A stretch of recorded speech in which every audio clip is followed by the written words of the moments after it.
Time once again for our weekly update from the City of New Hope, keeping you in touch with what's happening at the city. Joining us, the Mayor, Kathi Hemken. Welcome, Mayor. Hi, Dave. Your decorations look fantastic there. You are definitely in the holiday spirit. When you don't have a lot to do, you put up your Christmas decorations. Well, beautiful job. Let's talk about Thank some you. of the things happening in the city. We want to begin with the budget as we get to the end of that process. Give us a look at the budget for 2021.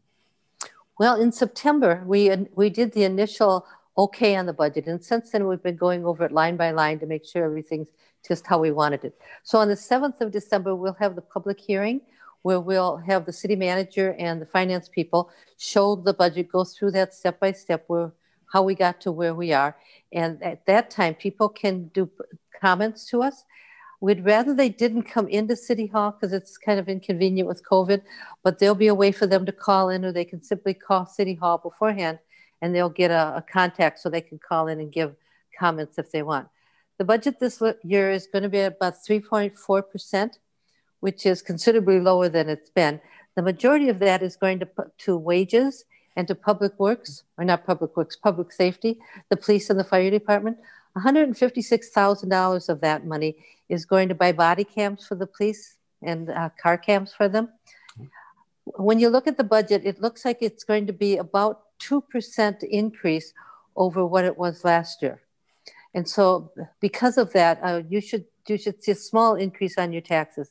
You need to know that on your taxes, about 35 to 38% of your tax bill is the cities. The rest of it is Hennepin County and the school district. Mm-hmm. So it's, everybody's kind of looking for ways to save money. I did look at the long-term 10-year plan, and we have no intention of bonding or borrowing any more money. So we should be able to keep that levy pretty low for the next 10 years. And again, if people want more information, certainly go to the city's website or contact the city to find out more about that budget process. Let's talk about covenants and something the city has been looking into, and we've heard a little bit about this in the press. What can you tell us about covenants in the city of New Hope? Well, there's something called, I got to look at the discriminatory covenants.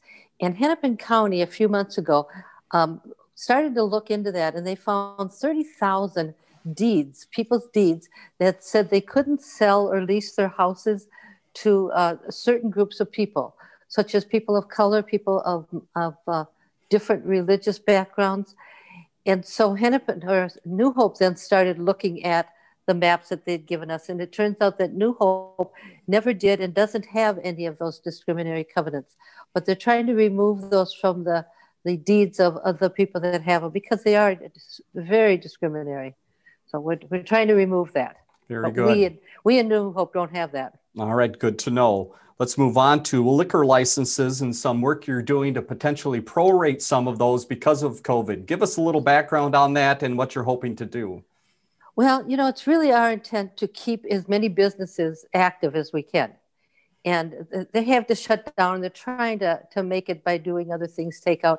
But those liquor licenses are pretty expensive. And with the bars closed, they're not able to sell alcohol. So we are reducing their 2021 liquor license by 14 weeks, 10 weeks in the beginning of this. And then, of course, the governor shut it down for 4 more weeks. So we'll reduce that liquor license by 14 weeks, which is a real help to those businesses at this time. And, that could change next week, tomorrow afternoon. Mm-hmm. We just never know. But for right now, that's our way of helping them. Now, all the other licenses that we have, like the massage license, the bowling alleys, we're reducing those by 10 weeks too, because a lot of those haven't been shut down for that additional 4. So we're doing some stuff that we can help businesses stay in business and know they're hurting. I just want to remind people, if you really want to help the business, go buy some gift cards from them. Mm-hmm. And just save those gift cards till business picks up, but they can really use that help right now. That's right. Get that cash flow going. Next time we wanted to touch on is the railroad crossing. You wanted to give people a little update on that bump in the road and when the bump might be gone. Oh, that evil railroad crossing. So the Canadian Pacific Railroad goes across Winnetka at about 52nd. And it's just been horrible. So we've been, for about a year and a half, we've been contacting Canadian Pacific for that whole year and a half to get them to fix it. And basically, they're telling us to go away. So we finally got their attention, and they said in the spring they're going to be fixing that. But I really want to warn people, don't go flying over those railroad tracks because it's just going to ruin your car. I'm sorry we can't fix it. We did try. The city tried, but we got scolded by Canadian Pacific and said, that's not your property. Go away. Mm-hmm. So we have to wait for them to do it, and they'll do it on their own time frame. But just a warning to people, please be careful going over those. And if you can avoid it, take Boone. They're a little bit better, but not perfect. All right, very good warning. Let's move ahead to Park and Rec and some fun things going on. They are keeping busy even during COVID. They are. Well, obviously everything is closed except the golf course. And I played golf on Saturday. It was quite nice. They think maybe they're going to be open on Wednesday of this week. Oh, my. So bring your gloves and your hat and your mittens. I would suggest that you call the golf course rather than go online to make a tee time, and they'll let you know if there's an opening or if they're actually closed. But they're trying to close, and as long as there's no snow on the ground, they might stay open. Well, there's another thing that's happening. It's called the Winter Challenge. Mm-hmm. It's for kids 5 to 14. And if you go onto the website and the /Park and Rec, it'll tell you what the Winter Challenge is. What they want kids to do is go out and see how many of these winter challenges they can meet.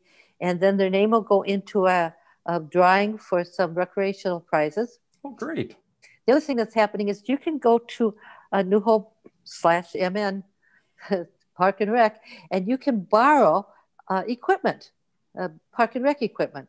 So I would assume they have bat and balls and frisbees and lacrosse things and things you can borrow for 2 weeks. All that stuff comes back and gets sanitized. We'll let them borrow. It's free of charge to borrow. They have some activity kits that are for sale. I don't know how much they are, and I don't actually know what they are. You can, again, get in touch with Park and Rec, and they'll tell you what they've got left available for just things that families can do. They're looking for things to help because all of our Park and Rec stuff is closed. The parks, by the way, are open and the trails are open. But of course, if you're on the trails, be careful. They might be slippery.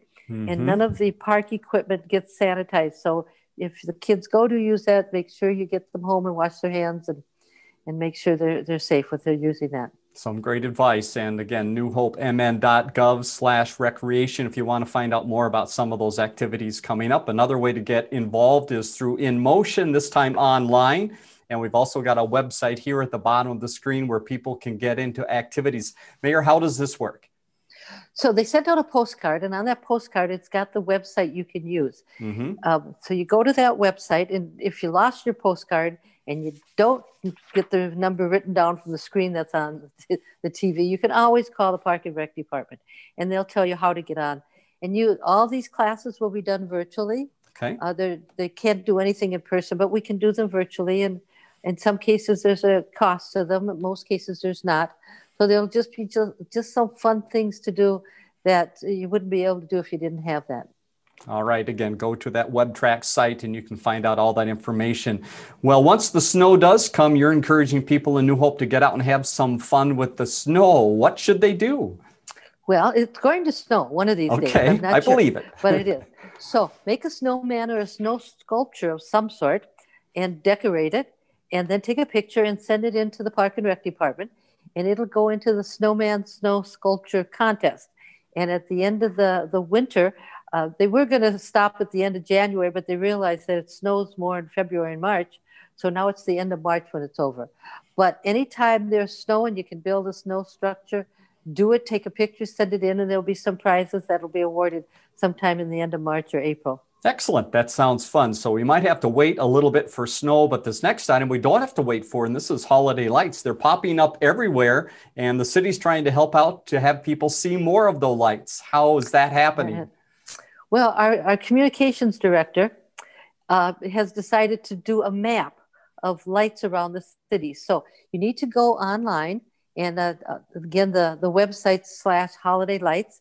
And there's a little form you fill out there, basically asking your name and address and a phone number, and fill that out, send it back to them, and they'll put your address on a map that will be available on the 7th of December. Now, there's kind of a short time frame here, so you're going to have to get out there and get those lights up to start with, and then fill out the form. You only have till the 4th of December to get that filled out.